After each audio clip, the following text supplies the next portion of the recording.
My name is Nancy Metzger. I am the Sustainability Curriculum Coordinator at Sonoma Academy in Santa Rosa. I'm the lead teacher for Schools for Climate Action. It is a project of the National Children's Campaign. So just a quick background about me. I've been teaching climate change for about 14 years in sustainability director roles throughout Northern California.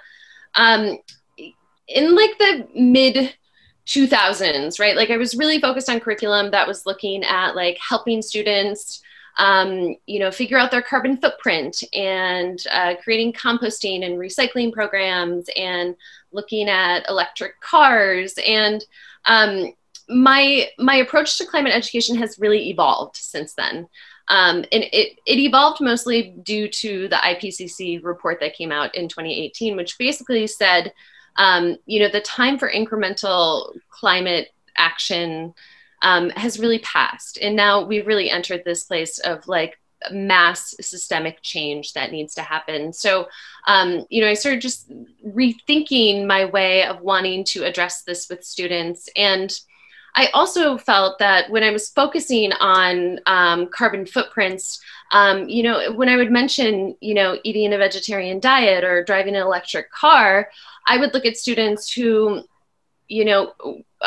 couldn't even, afford to purchase school lunch. And it felt like an equity issue to be talking about purchasing an electric car. So it never quite really sat well with me. So I was really out there looking for a way to make climate education have a broader reach.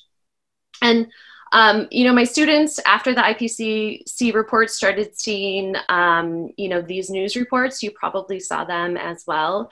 There was a lot of palpable concern. This was also in 2018. That was a year after the Tubbs fire ripped through our community in 2017.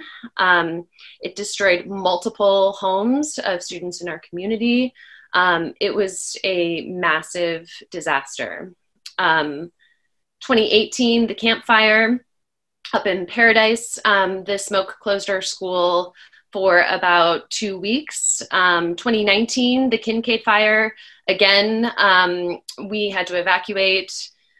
School was closed for another 2 weeks, and I just got back from another evacuation up in Sonoma County. So we're going on our 4th year of acute climate-related disasters, along with a 100-year flood thrown in there for good measure.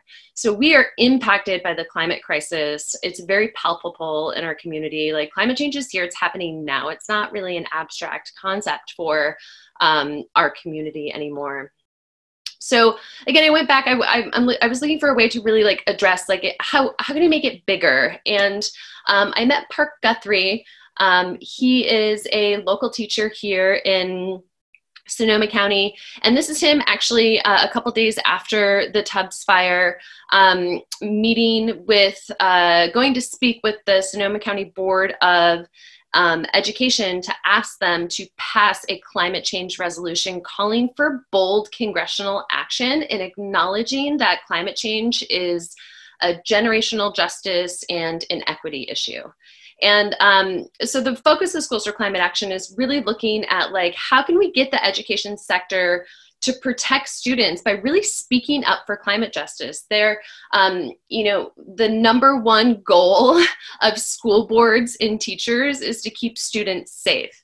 And, and for me, I go through mandated reporter training, and if I see neglect of students, I'm required by law to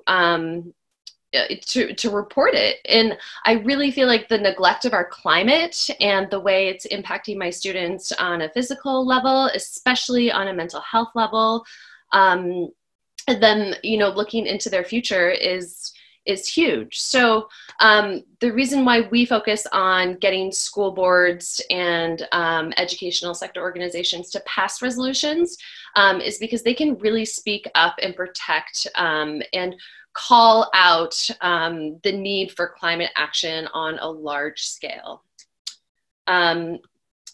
So we do this through helping students and teachers, and other stakeholders create climate resolutions. And a resolution, for those who don't know, is a formal statement. It's speaking on behalf of a group, for instance, speaking on behalf of the Oakland School Board. It's voted on and officially signed. It's kind of like the language of law, right? So like Congress, state legislatures, they kind of speak through resolutions, as well as city councils. It also sends a really strong signal. It's like, we really mean this. And our resolutions really include 4 things.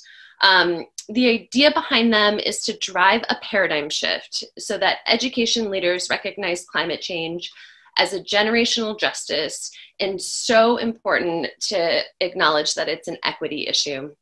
Specifically in our community, I'm seeing it this week where our farm workers don't have N95 masks and they're working out in the smoke there. It's affecting their health. You could probably hear in my voice just how I've been affected with these weeks of smoke that have been happening here. I love the idea of seeing it as a generational justice issue. Climate change is disproportionately affecting the younger generation. And so helping education leaders really understand that so they can prioritize climate education. The resolutions also are calling on Congress to act on climate. And the 4th thing I really like to do is to really celebrate things that school districts or specific schools are doing already. There's a lot of great stuff that's already happening. And then also call on expanding things that school districts can do, like 100% renewable energy pledges in response to climate. So here's an example of like some of the language that you can see in resolutions.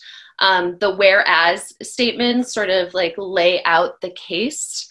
And then the end of the resolution includes the resolved section, which is really the call to action.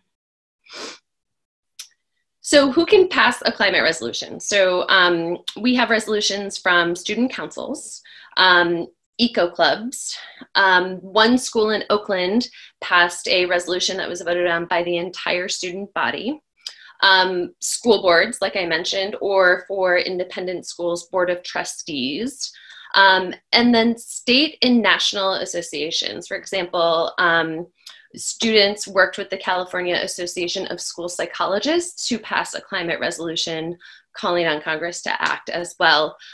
We've also had the Massachusetts Association of School Psychologists pass climate resolutions. And the reason why these state and national associations are so important, in addition to the other resolutions, is that when Congress is creating policy, they really look to these associations to get information and feedback. And if these associations aren't thinking about or advocating for climate, it gets left out of educational policy. So the most important thing about our resolutions is that they get hand-delivered. Well, pre-pandemic, we hand-delivered each resolution to every single member of Congress. So each year we travel to DC with groups of students, and we set up congressional in-person advocacy meetings where we talk about climate education and climate policy. And now pivoting in the pandemic era, it's actually really great because now we're setting up these Zoom meetings where instead of having to travel all the way to DC, we're actually training these students via Zoom and then helping them set up their meeting with their congressional representative to deliver their resolution and hold an advocacy meeting. This is just an image of myself and some of our students who when we hand delivered our resolution to our congressional representative. Now, these resolutions also can be leveraged. And so a really great example of this happened with Representative Barbara Lee, who represents the East Bay, and multiple school boards passed resolutions. And so we came to DC to deliver these resolutions and sat down with her environmental staffer. And their office was so impressed with this idea of civic engagement and having students really write in this way of the law that she invited us to write with her a resolution in support of teaching climate change in schools.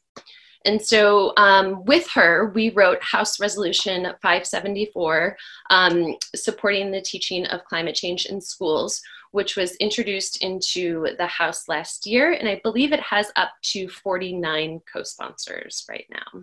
So really an example of a way that these resolutions can be really impactful and impact policy. So, excuse me, on our website, oh, and just kind of a quick notice, like Schools for Climate Action, we're all volunteers. We have teachers in different areas. And then I have a group at Sonoma Academy of about 15 students, high school students, and we run the website. We attend the speaking engagement. We train students in advocacy. We help them set up and facilitate the congressional meetings. And then we also meet with students to help walk them through passing the resolution.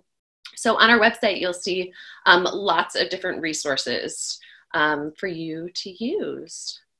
So I'm going to go ahead and stop sharing really quickly because the rest of my presentation is very like, here's exactly how you do it. So definitely use that if you're interested as sort of a how-to get started on Monday, if you'd like.